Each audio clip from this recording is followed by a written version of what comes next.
السلام علیکم۔ صراط مستقیم چینل میں آپ تمام حضرات کو میں خوش آمدید کہتا ہوں۔ دوستو، بہت اہم ایک خبر میں آپ حضرات سے شیئر کرنے جا رہا ہوں کہ وزارت محنت یعنی وزارت عمل نے نقل کفالے یعنی کہ اپنے کفیل کو ٹرانسفر دوسرے کفیل کے پاس جانے کے لیے نیا قانون جاری کر دیا ہے، جس کی تفصیلات کچھ اس طرح سے ہیں کہ ریاض سے خبر آئی ہے کہ وزارت محنت نے نقل کفالے سے متعلق نئے قانون بنا دیے ہیں اور نئی شرائط جاری کر دی ہیں۔ پرانے تمام قانون اس سلسلے میں ختم ہو گئے ہیں، سسپینڈ ہو چکے ہیں۔ دوستو، اگر آپ نے میرے چینل صراط مستقیم کو سبسکرائب نہیں کیا ہے تو پلیز اس کو سبسکرائب کر لیں، بیل بٹن لازمی پریس کر لیے گا تاکہ جیسے ہی میں کوئی ویڈیو اپلوڈ کروں گا فوری طور پر آپ حضرات کو مل سکے گی۔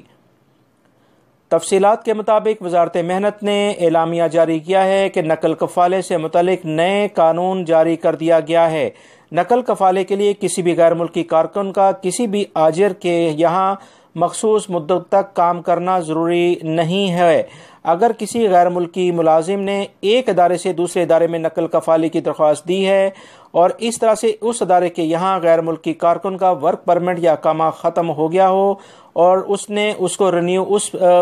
کمپنی نے اس کو رینیو نہ کرایا ہو یا مملکت آمد پر 3 ماہ کا عرصہ گزر چکا ہو تو اس کا ورک پرمٹ اور اقامہ اس کمپنی نے نہ بنوایا ہو تو ایسے ادارے میں نقل کفالہ نہیں ہو سکے گا۔ وزارت محنت نے نقل کفالے سے متعلق ایک یہ شرط بھی رکھی ہے کہ ایسے ممالک کے ملازمین کا نقل کفالہ نہیں ہو سکے گا جس کے نقل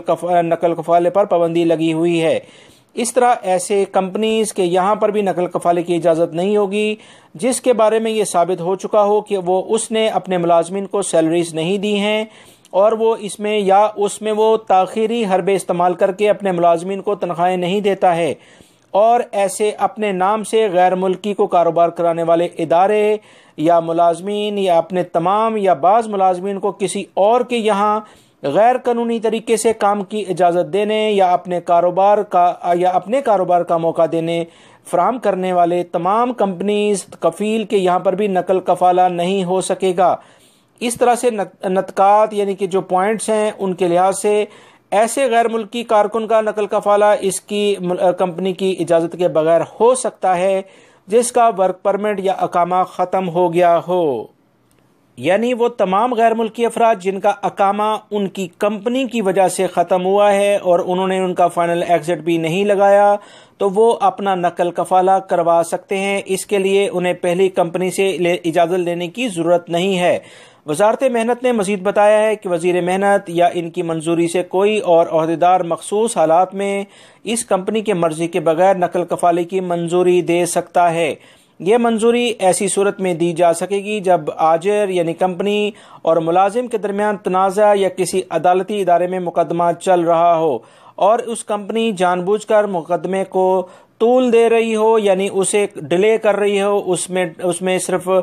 ٹائم کلنگ کر رہی ہو۔ ایسی صورت میں بھی نقل کفالہ ممکن ہے، جبکہ مقدمے کی سماعت کے دوران عدالتی ادارے نے اس کی سفارش کر دی ہو۔ اس کے علاوہ ایسی حالت میں بھی نقل کفالے کی منظوری دی جا سکے گی جب ادارے نے مسلسل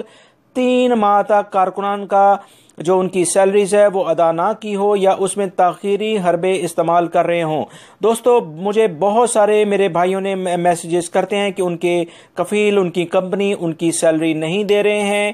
تو لہٰذا ایسے تمام لوگ جن کو ان کی سیلری نہیں ملتی ہیں اور ان کے پاس اس کا کوئی ثبوت بھی ہے تو وزارت عمل جا کر اپنا آرام سے بغیر پہلے کفیل کمپنی کے پوچھے اپنا اپنا اقامہ ہے وہ کسی دوسرے کو تبدیل کرا سکتے ہیں۔ دوستو، یہ بہت اہم معلومات تھیں جو میں نے آپ سے شیئر کی ہیں۔ امید کرتا ہوں میری اس ویڈیو کو لائک کرنے کے ساتھ اپنے دوسرے دوستوں سے بھی شیئر کریں گے تاکہ ان قوانین سے وہ بھی باخبر ہو جائیں۔ میرے چینل کو سبسکرائب کر لیے گا، بیل بٹن لازمی پریس کر لیے گا۔ اپنا بہت سارا خیال رکھیے گا۔ السلام علیکم۔